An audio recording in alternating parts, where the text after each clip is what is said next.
In this video, we will set up the render for the Milk Jelly Blush container. First, go to the Render Quality tab. Enable max frame sampling and increase the value from 50 to 100 samples.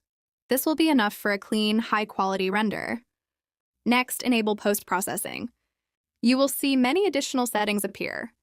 We won't use all of them, only the most important ones. Turn on reflections and global illumination. You can adjust the values depending on your preference. Usually somewhere between 0.5 and 1 works well. Then enable ambient occlusion to add realistic shadows. Here you can also change the shadow color if you don't want it to be pure black.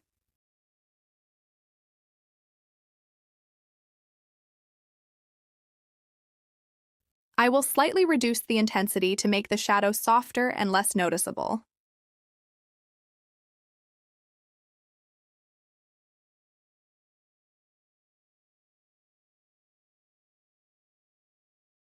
Next, enable depth of field to create a subtle blur effect.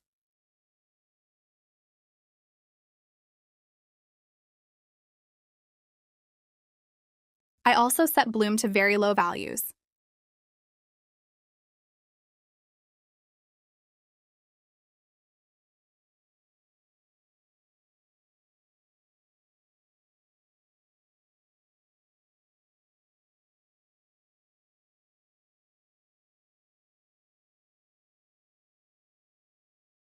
For tone mapping, I switch to aces to get richer and more cinematic colors, and slightly increase the saturation.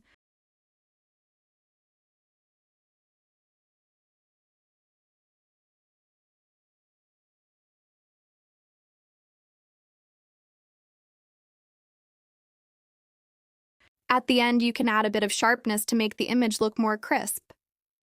Now let's add lighting. We already have an HDRI map, but I want to add extra light sources to make the render more realistic. Go to the tab with the sun icon, add a light, and adjust its position and angle using the gizmo.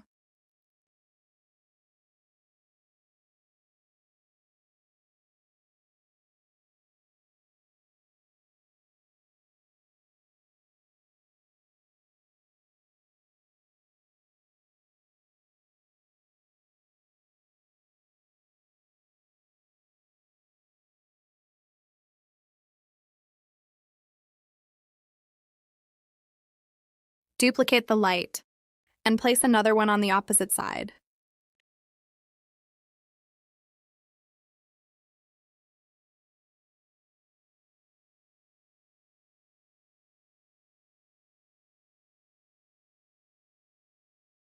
In the camera settings, you can switch from orthographic to perspective, and adjust the focal length, just like when shooting with a real camera. In the environment settings, I slightly increase the HDRI exposure to make the image brighter.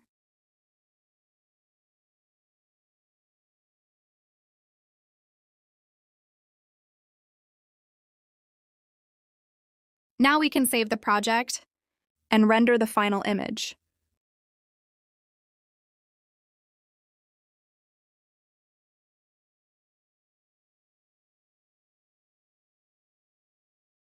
That's it. If you have any questions, feel free to leave them in the comments.